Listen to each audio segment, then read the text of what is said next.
Karena dalam Islam, seluruh persoalan yang kita tanyakan selalu datang jawaban, bahkan sebelum kita soalkan.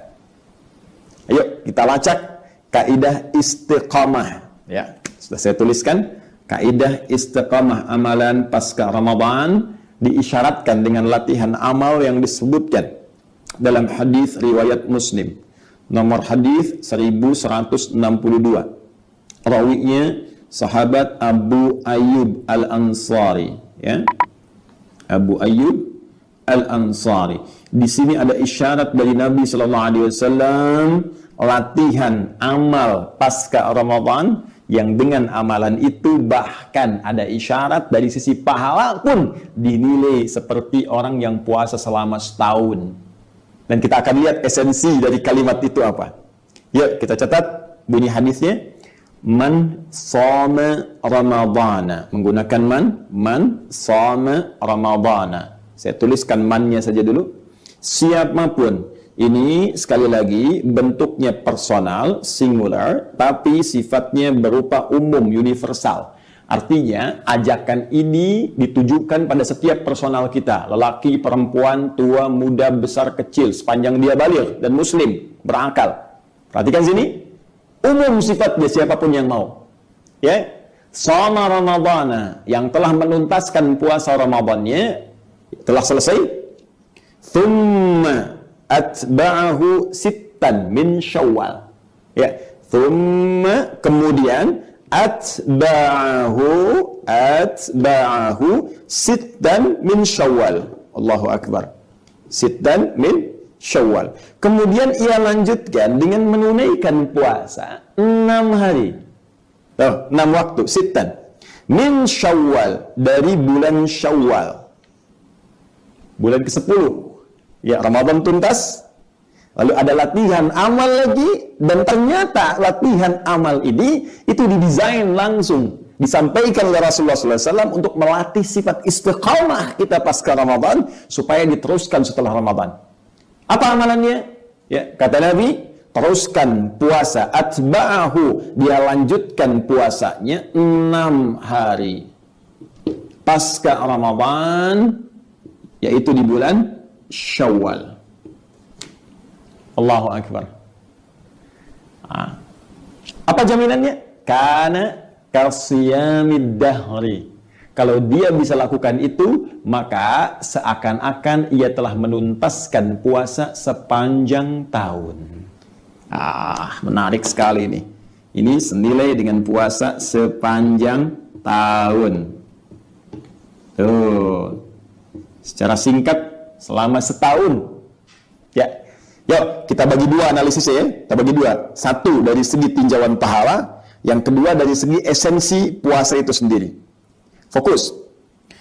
Kalimat Nabi menyebutkan orang-orang yang meneruskan amalan Ramadan, kemudian dilatih 6 hari pasca Ramadan, di bulan Syawal, dengan menunaikan puasa. Dan puasa ini hukumnya bukan wajib, jadi nggak sama dengan Ramadan. Ini sifatnya sunnah.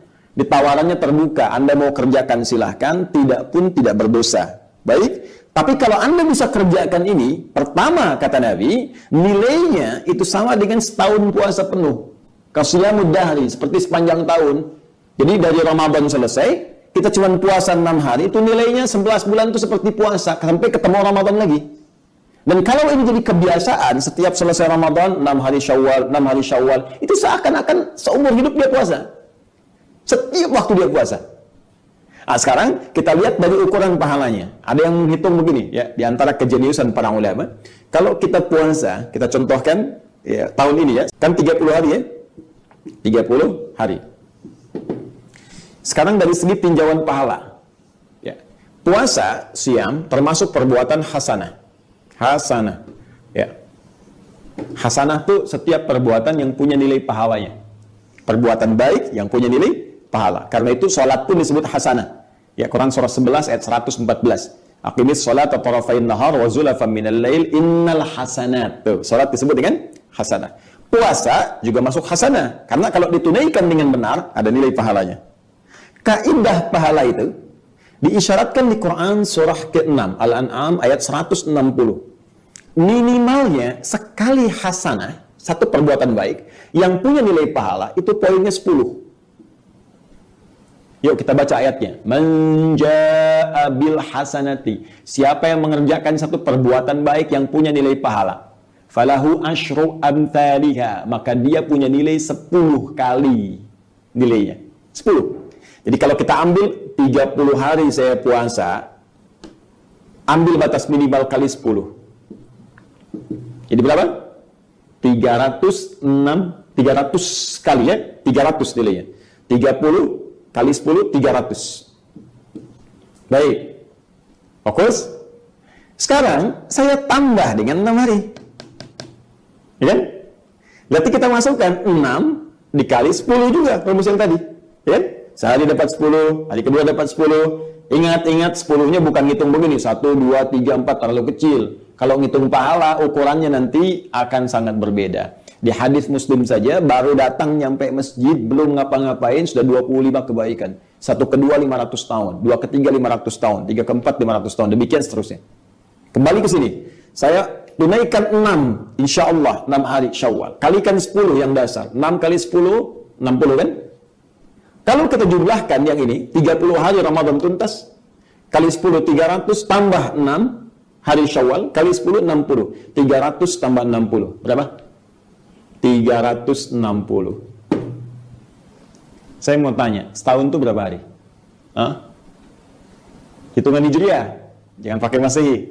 Ya, kalau pakai Masehi 365 hari. Sekarang pakai Hijriah, bukankah puasa menggunakan Hijriah? Ya kan?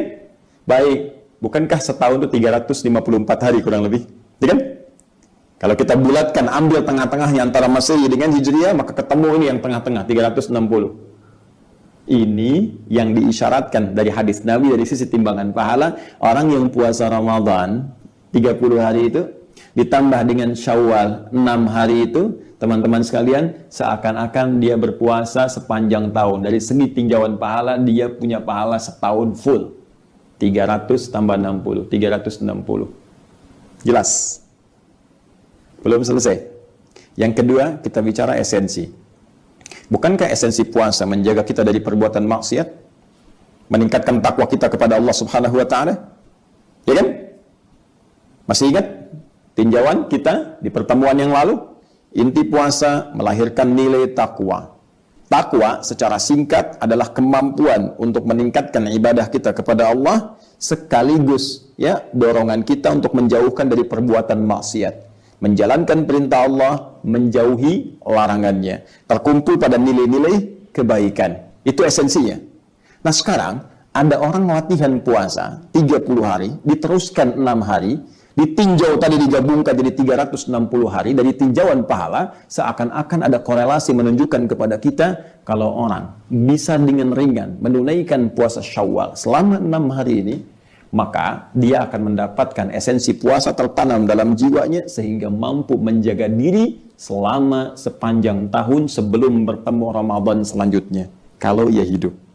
Bahasa singkatnya, orang yang mampu puasa Ramadan kemudian disusulkan dengan Syawal selama 6 hari, maka dia akan diberi kekuatan oleh Allah Subhanahu wa Ta'ala yang tertanam pada jiwanya sehingga dia mampu meningkatkan ketaatan plus menjauhi maksiat selama 1 tahun penuh sampai bertemu Ramadan lagi. Jadi kalau ketemu Ramadan diteruskan lagi sampai meninggal, maka selama hidupnya dia akan memiliki nilai takwa dalam jiwanya. Itu rahasianya. Baik Ustaz, bagaimana penunaiannya? Apakah langsung? Tunggu. Hari pertama kita Idul Fitri dulu, makan dulu, tunjukkan yang Ramadan sudah selesai. Karena itu haram hukumnya menunaikan puasa di hari pertama Syawal.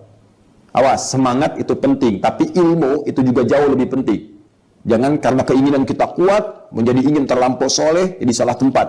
Ya, hari pertama dilarang, haram hukumnya puasa. Kita mulai hari kedua. Dan ingat, redaksinya menggunakan thumma. Nih, beda antara fa dengan thumma. Kalau fa langsung, ya, fa itu langsung, begitu selesai langsung. Kalau thumma itu ada agak jeda, ada jedanya. Jadi ini pilihan dan jedanya agak panjang. Kalau pakai wawu, jedanya singkat. Hari pertama selesai, ya, kita Idul Fitri, kita makan, besoknya langsung. Tapi kalau thumma, jedanya agak panjang. Jadi ini diberi pilihan sampai selesai Syawal. Kalau kita lihat secara astronomis, misalnya Syawal 29 hari ini. Silahkan jedanya panjang, selama 29 hari, Anda bisa pilih. Mau mulai hari kedua Syawal, silahkan. Hari ketiga, silahkan.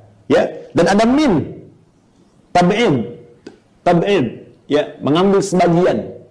Apa yang dimaksud sebagian? Jika min disusulkan. Jika min disusulkan dengan atba'ahu, thumma atba'ahu, atba'a ini nyambung. Ya, nyambung. Jadi ada yang memaknai puasanya nyambung. Jadi kalau dari 2, 3, 4, 5, 6, 7, 6 hari selesai.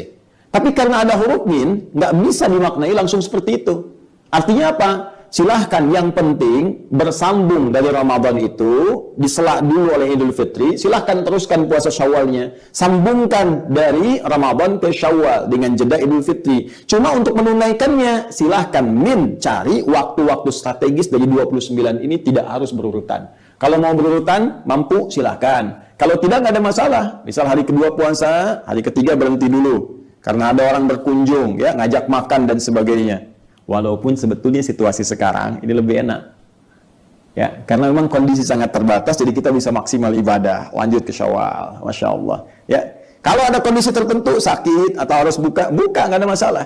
Nanti hari kelima boleh lagi, baru dapat 4, 6-nya nggak kuat, hari ke-7 boleh lagi, silahkan. Ustaz, bagaimana bagi perempuan yang tengah datang bulan, ada haidnya? Jangan khawatir.